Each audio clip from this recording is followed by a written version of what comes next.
Shalom, shalom, shalom, shalom, shalom. It's your brother Iwana representing the Warriors for Yahweh Shai, Michigan camp. Before we start off, I want to give all praise, honor, and infinite glory to Yahweh Bahashim, Yahweh Shai Bahashim, Rakat Kodash. Double honors to the elders and apostles of Great Millstone, rule well, that teach well, that taught us truth, and hearty shalom for Ada Akim, Akwa Tunin, shalom, shalom. All right, now we're going to get it straight into the lesson. Lord willing, sets us edified. So we're going to get this one first. Front door. Through front door.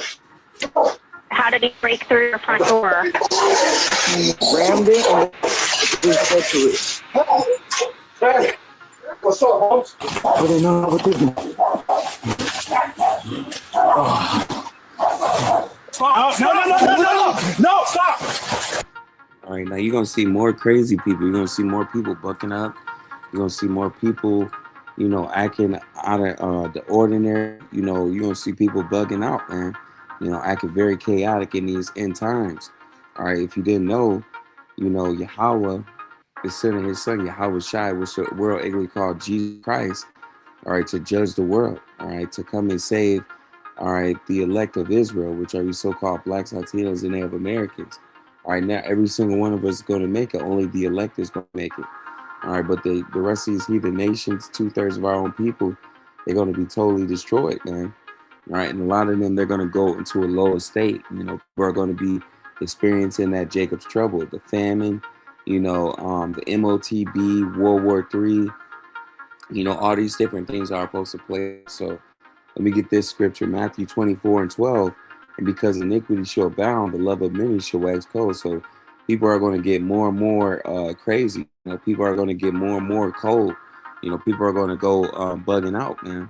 All right. It says the body cam footage from the Yuba City Police Department in California shows a naked man attacking police with a shovel while resisting arrest. Officers deployed tasers and batons on the man multiple times before firing their weapons. After the man was shot, he was taken into custody and transferred to a nearby hospital where he remains as of March 23rd. So if this man was an Israelite, man, he would have been done. They would have shot him down. They put him to death. All right, but because he's an Edomite, because he's a so-called white man, hey, man, they only shot him with a taser. They put him down, and he's in the hospital. Okay, but hey, in reality, if it was one of our people, it'd be over with. All right, let's get another one. Troops to Iran, because there are now multiple reports saying that thousands of American soldiers will be receiving some kind of orders in the next few hours, which would mean that this is the first step of sending troops to Iran. At this moment, we've got 3 different reports. One from Axios, another one from the Wall Street Journal, and another one from Reuters that states that the United States 82nd Airborne Division could be deploying within the next few hours, at least getting their orders within the next few hours. And those numbers, how many troops? 3,000. And we're not talking about just any kind of troops. We're talking about the 82nd, who's kind of like your go-to group in case things escalate extremely quickly. And I know what you're saying. Wait a minute. If we were planning to have this war with Iran, have these guys been over there already?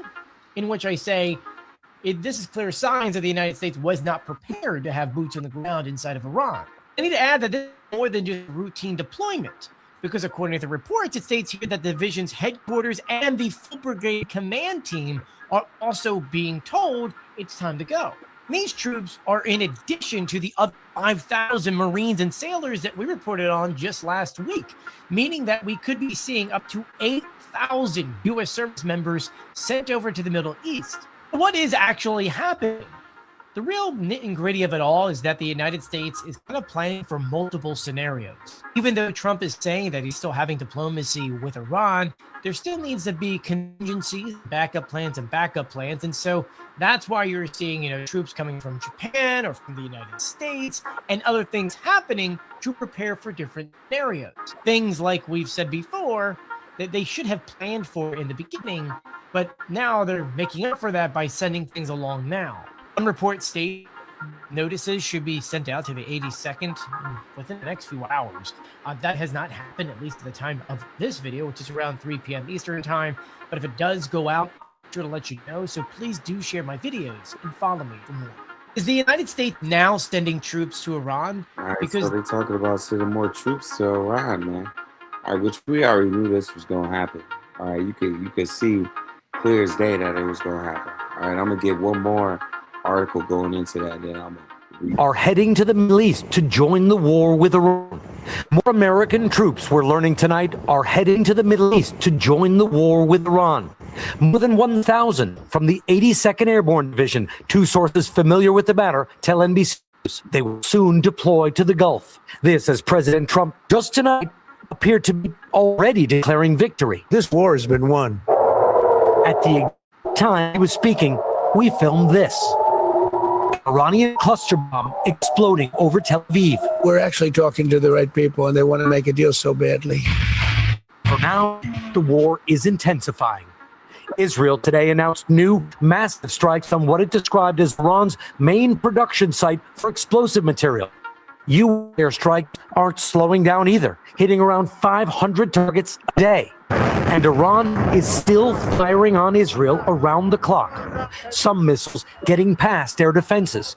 This one destroying a residential building in Tel Aviv. You can see behind me the scene. We have a scene of a missile attack. The missile hit the asphalt, making a large crater. But back-channel diplomacy does appear to be taking shape. Pakistan today offered to mediate between the U.S. and Iran.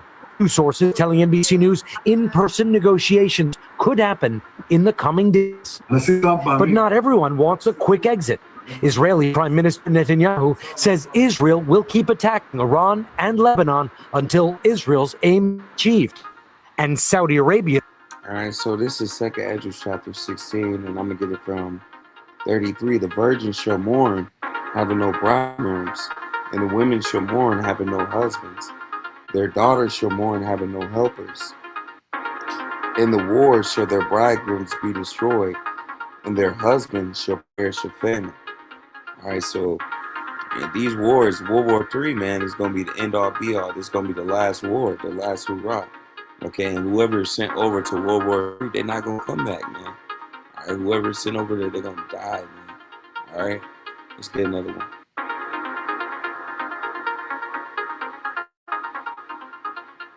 People, you know what the word insolvent means, right?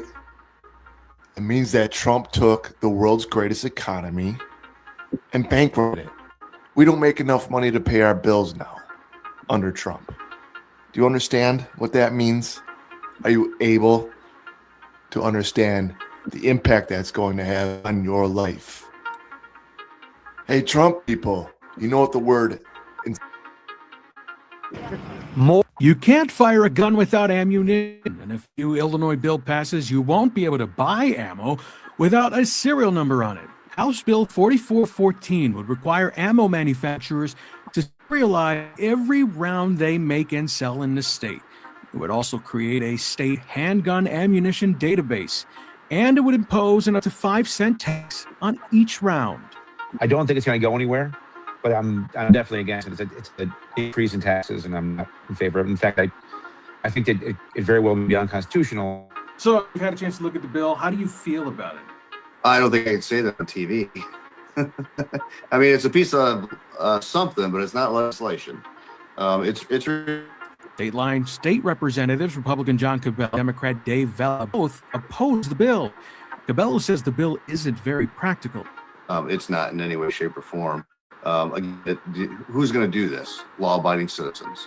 Do you think the criminals are going to worry about this is a law now, we got to go out and buy, ammo from? No, they're going to get it from other states. No proof of work, and I think if it was challenged in the courts, it would be unconstitutional because it would infringe on the Second Amendment. Gun owners who have unserialized ammo in public would be committing a Class C misdemeanor under the law. Manufacturers would be guilty of a Class A misdemeanor if their ammo in the state doesn't have a serial number. It came from a good place, but it's ill-advised. That's all I would say. Law enforcement's not going to go door to door checking ammunition. Both say it's not likely the bill will go very far. In Rockford, Georgia, Eyewitness News. You can't fire a gun with... All right, so this is Ezekiel 7:23. It says, Make a chain, for the land is full of bloody crimes, and the city is full of violence. Right, going into America. America's full of violence. It's full of blood. This place is full of crimes and wickedness. All right. Nahum 3:1. Woe to the bloody city. It is full of lies and robbery. The prey departeth not. So yeah, this city is done for, man. All right, Babylon the Great, which is America. This is Ezekiel 24:9. Therefore, thus said the Lord Yahweh, woe to the bloody city. I will make a pile of the pile for great fire. So, you know, um, America's going to go to World War III, man. All right, and they're going to face off against Russia, China, Iran, North Korea, all these different countries. All right, and they're going to shoot those missiles. All right, and those missiles is going to end this society. It's going to end this rulership. Is the whole world going to be destroyed? No. Certain places are going to be hit. Israel's going to be hit. America's going to be hit. Russia, places like that might get hit as well. But the only place that's going to be totally destroyed is Babylon the Great, which is America, according to Bible prophecy. All right, so let's get to this. That are coming in. First responder has been a major explosion at an oil refinery. This right here, Arthur, and this facility right here is the Valero facility, processing roughly about 360,000 barrels to 400,000 barrels, any different kinds of fuel. Obviously, in all the photos and videos that we're seeing a giant column of smoke. There's different angles that are coming in. First responders rushed the area and put in a shelter in place. That shelter in place is just west of Port Arthur. On top of that, right now, according to the sheriff, they said that more than likely this explosion was caused by an industrial heat. While initial reports are still coming in at this time, they're stating that there are no injuries. Of course, that could change as more information does come in. This, of course, is a major problem, even if we were not in war with Iran, because this being disrupted for X amount of days could cause the price of oil to go up. As soon as we have any new information on this, I'll be sure to let you know. So please do share my videos. All right, so this is Revelation chapter 18 and 9. It says, Lament for Babylon. All right, and I want to get it from 7. It says, matter of fact, 6. Matter of fact, 5. I get it from 5. Matter of fact, 4. It says, and I heard another voice from heaven saying, come out of her, my people, the Israelites, you so-called blacks, Latinos, and Native Americans, and speckled birds. You might look like other nations, but you really go back to the Israel. It says that you be not partakers of her sins, that you receive none of her plagues, right? Because America's going to be judged with those nuclear missiles, with famines, with plagues, all type of destruction. And the Lord is telling you to repent, come out of the ways of America. It says, for her sins have reached unto heaven, Yahweh have remembered her iniquities, all right? So the Lord he remember everything that this place has done, He's going to judge these people for all the wickedness. It says, reward her even as she rewarded you, and double unto her double according to her works. And the cup which she had filled to her double. So the same way that America has rewarded people with missiles, destruction, bloodshed, rape, robbing, and murdering, the same way that these heathen nations is going to reward America. It says, how much have she glorified herself, lived deliciously, right? Us Americans, the ways of this society that's ran over here, people live very great. They glorify themselves, they prideful. It says, so much torment and sorrow give her. For she said in her heart, I sit a queen and no widow, and she'll see no sorrow. So America thinks, this place go on and on forever, without being judged. It says, therefore shall her plagues come in one day, death, mourning, and famine. She shall be utterly burned with fire, for strong is the Lord Yahweh who judgeth her. So that's what's coming to America, all right? Plagues, judgment, mourning, death. It says, Revelation 18 and 9, the kings of the earth who have committed fornication and lived deliciously with her, all these heathen nations that was packed with America, shall bewail her and lament for her when they shall see the smoke of her burning, stand afar off for the fear of her torment, saying, alas, alas, that great city Babylon, that mighty city, from 1 hour is thy judgment comes. So in 1 hour, this place is going to be totally destroyed, man. All right, according to Bible prophecy. Let's look at this. Cents. And I laughed. My last paycheck was $4.27. And I laughed because I thought to myself, $4.21 don't even cover a gallon of gas to put in my car. TSA agents are considered essential employees. Therefore, we're legally required to report for duty whether there's a shutdown or not. And so still have to come and show up and do our jobs, whether we're being paid. This kind of instability with our pay is something that not only will trickle down into the air, but it trickles down into our lives with our homes and our families. It has impacted my ability to pay my bills because we're literally not getting paid. I personally have had to make the difficult decision whether to put gas in my car to go to an unpaid job or to pay my light bill so that I can warm my house at night. I've also had to sacrifice my pride to ask family and others for assistance. My mother, for example, had to give me money so that I can pick up my medication, which is something that's essential. If the shutdown continues, the damage is going to be insurmountable. We have had 3 months to recover from 3 shutdowns in 5 months. I believe that it's going to take a financial and emotional and mental exhaustion on TSA agents, one that will take a long time for us to recover from. My last paycheck was $4.20. So Proverbs 11:4, it says, riches profit not in the day of wrath, righteousness delivered from death. So, money is never going to be able to save you in these end times, in the apocalypse, in Jacob's trouble. The only thing that's going to save you is being righteous, having faith, repenting, calling upon the true name of Jehovah Shem Yahushua. All right? And again, like I said, all these troopers, they're getting sent over to World War III. It's over, man. From MAGA is, well, Obama dropped bombs too. Yeah, he did. And he did it better. Obama was able to use surgical strikes and limited military operations to take out and not start a fucking war. How about that shit? He did it better. In fact, most of the things that the Trumpies like about Trump, Obama did better. We'll go with climate. Obama did better. Economy. Obama did better. Deportations. Obama did better. He was able to deport way more people than Donald Trump, and he's able to do it on 1/10 of the freaking budget. Yeah? And without sending fucking goon squads into American cities. Obama did better. Obama was able to get across a healthcare bill. Trump can't. Obama did it better. Obama was able to get tax cuts for the low and middle class. Trump, for the upper class, for the rich. Obama did it better. So trying to say that Obama did it too on any subject just shows the failure and the failure of his people to recognize that everything that Trump said Obama did it fucking better. They just don't like that.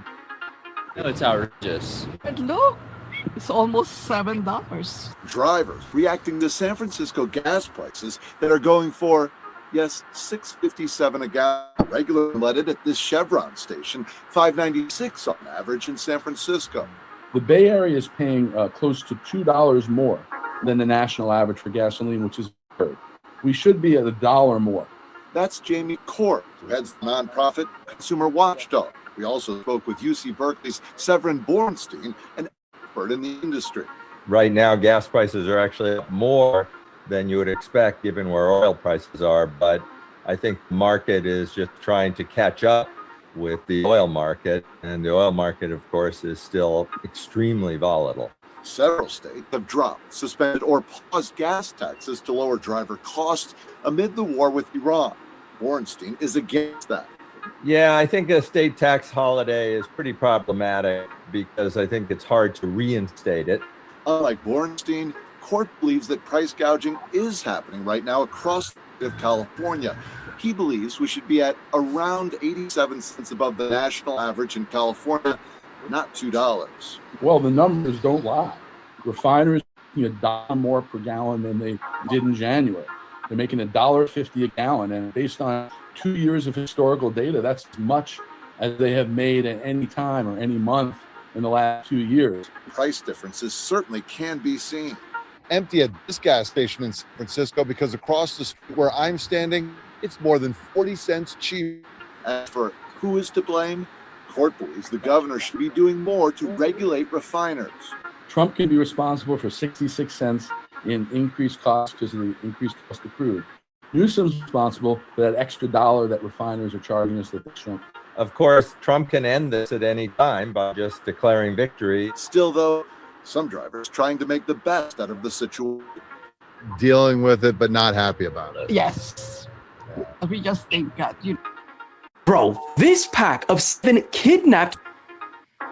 So ICE starts to show up at our airports this morning. I think we just remember what the fuck is going on. There is context to this. Is it scary? Yes. Is it horrifying? Yes. Is it terrifying?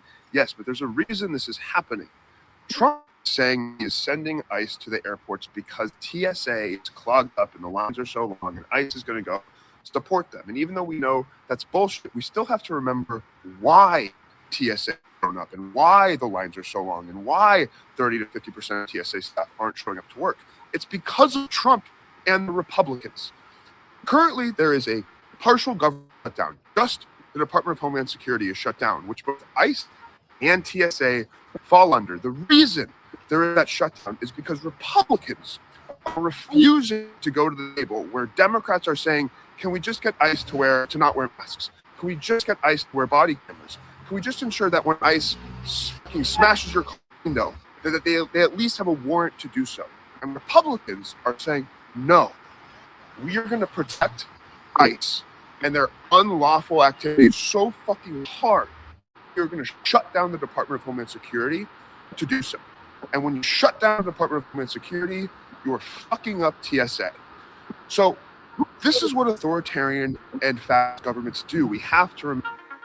I know by now y'all heard about that 7-day grape festival that went down in Nigeria. And I'm not talking about Welch's grape. I'm talking about Jeffrey Epstein minus the luxurious life behind it. More so like Punch. How they did that little gorilla punch.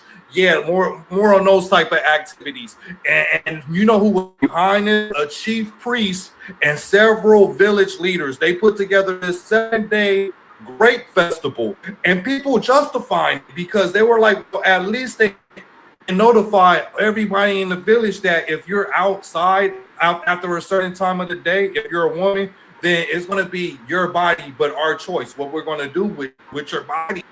And that's really biblical, man. You know, even though grape, you know, that shit is messed up. You know, it's a crazy context, but it's a biblical way of doing things, man. That's even in the scriptures, you know. But you know, the times that we're coming into, it's gonna be very terrible for you women, man. You know, and for the most part, you know, women, they have this mindset where they're like, you know, I could do what I want. You know, it don't matter. In times, people gonna be bugging out. All right. Let me see if I can get this. Let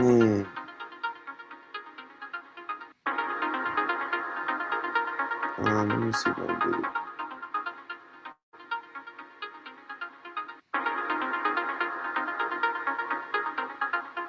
So it's I'll grab it.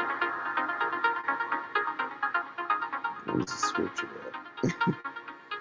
All right, Micah 7:10. Then she that is my enemy shall see it, and shame will cover her, who said unto me, where is the Lord thy God? My eyes shall behold her. Now she'll be trodden down as the by of the street. So a lot of women, they're gonna be catching hell out there, man. You know, Micah 7:10. Then she that is my enemy shall see it, and shame shall cover her, which said unto me, where's the Lord thy God? So, you know, they laugh and mock you, you know, like, oh, where's your Lord? He's supposed to be taking care of you. But in the times when you come, you're going to see this shit happen more and more. All right? So, Lord willing, this lesson was edifying. You know, I just wanted to hit a couple points. You know, Lord willing, this lesson was edifying, man. You know. Have their mask on in the airports today, and the amount of black and brown ICE agents I've seen, Lord. Exhibit B, Exhibit C right here. Like, I know things are rough, but out of all of the government jobs that you get as people of color, y'all couldn't pick something else. I don't know. And I don't blame TSA for not showing up or not doing their job right effort. Because who would? Would you really show up for work and not see money for days, weeks, or months?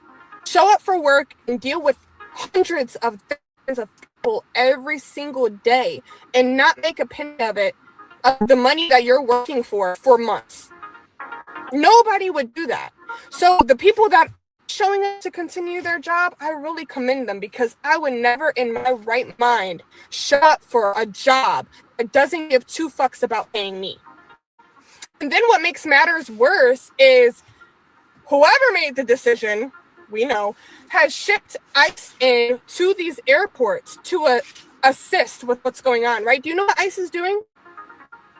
They're just walking around. They're not security checking. They're not assisting with the congestion. They're walking around, probably looking for their next victims. And what makes matters even worse is they're getting paid to do that. They're getting paid to walk around the airport and scope out people who they think fits the profile or fits the description, right? But the TSA agents that are actually doing what we need them to do to get to our next destination are not seeing any money, and they don't know when they're seeing money again. So if you do have to fly, remember to get to the airport at least eight hours ahead of time if going into a big international airport, and make sure that you give the TSA agents who are there grace, because they are not seeing any money right now. But this is walking around the airport getting paid what they get paid to do nothing. So with that being said, hey man, show on.